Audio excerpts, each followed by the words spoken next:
Hola, ¿qué tal? My name's Sarah Haas, and I can't be at my own capstone presentation tonight because I'm currently in Buenos Aires, Argentina, where I'm studying the effects of street art on local culture. That probably sounds crazy, but graffiti here isn't always as nasty or destructive as you might think. Sometimes, yes, it does destroy or vandalize public or private property. It can cost homeowners and business owners a lot to clean it up, and it can destroy monuments and historical buildings. But it can also be beautiful murals or just simple acts of self expression that are a little more artistic than what you might think, and that is actually a beautifying force in the city rather than simply a destructive force. So, some of the effects that it has on local culture include things like empowering communities that have no voice and think that they just have to accept whatever they're handed.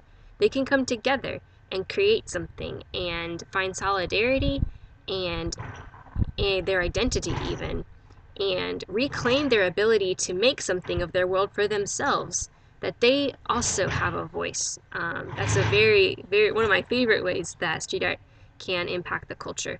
It also works at an individual level, helping individuals figure out who they are, developing in them traits such as motivation, ambition, education, communication, respect, and artistic skills as well, and many other inner qualities. I'm not saying that happens every time, but yes, it does happen sometimes that it is the aerosol itself that begins that process in a human being. It also just communicates. People who didn't have much of a voice can say whatever they want on the walls, and everybody in the city is going to see it. And so it's a great means of communication from the common people rather than just from the rich, from the powerful, from the people who have that public voice and have the respect. Now other people get to add to the conversation.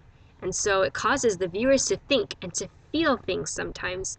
It creates in them feelings of hope after the devastating economic crisis that happened here in 2001. The people became so bitter and depressed and hopeless that there were a lot of increased numbers of deaths in the following 2 years as a result of things like heart attack and stroke. And this was because of all the stress they were feeling, that the people were just giving up. And one of the major forces in helping people step just a little bit further up out of that was actually street art. People began to paint beautiful, cute, pastel cartoons just to cheer their city up, and it worked. Other things that street art is doing here is that it is helping people just to focus on living in the moment. It's very much a process thing over a product thing. And so people often think in terms of, I know that this is going to be painted over soon, maybe sooner than I hope, but I'm enjoying what I'm doing now. And so people just very much connect with their local culture through it as well. They are just always very intentional, not just about art. Okay, I'm in Argentina, I want to, use Spanish when I paint. But then they get more focused. Well, I'm in Buenos Aires. What does that mean? Well, I'm in this specific district of Buenos Aires, and this district has its own rules, has its own terms, its own history, its own culture and feel and people. Well, I'm on this street. Well, here's a specific wall. They get that detailed, that they really let the wall itself, as well as every other aspect of culture, of people, of the weather, and the background noises on the day that they're painting, all play a part in creating the final product.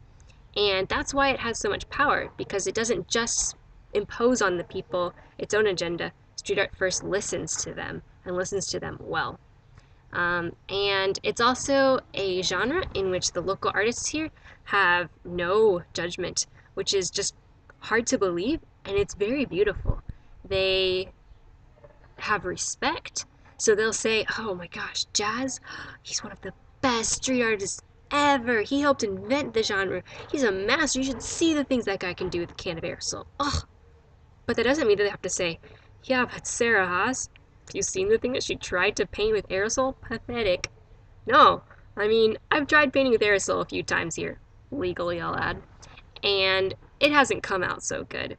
But my instructor just looks at it and says, good job. Did you have fun?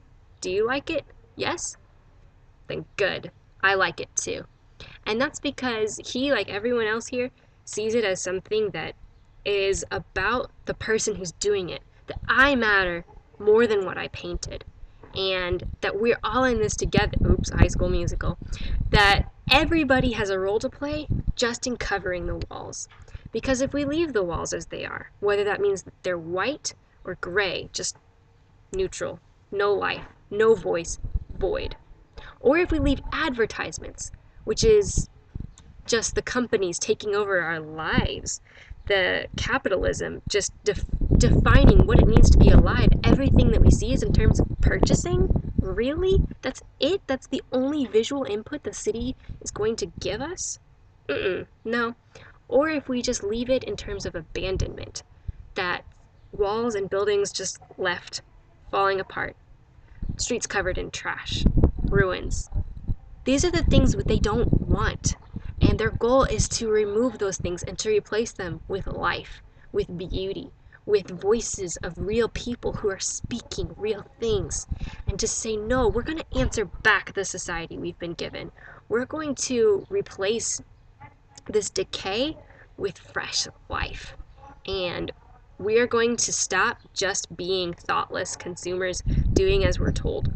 And we're going to become intentional creators who not only paint, but live in a way that we're thinking through and deciding for ourselves how we're going to respond with the city that we have been handed.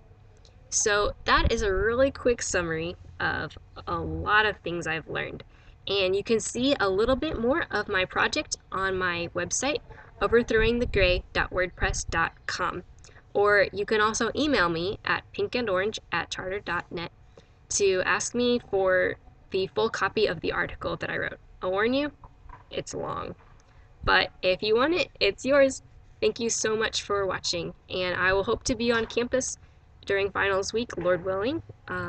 If you want to ask me about it some more, I love talking about it. Ciao!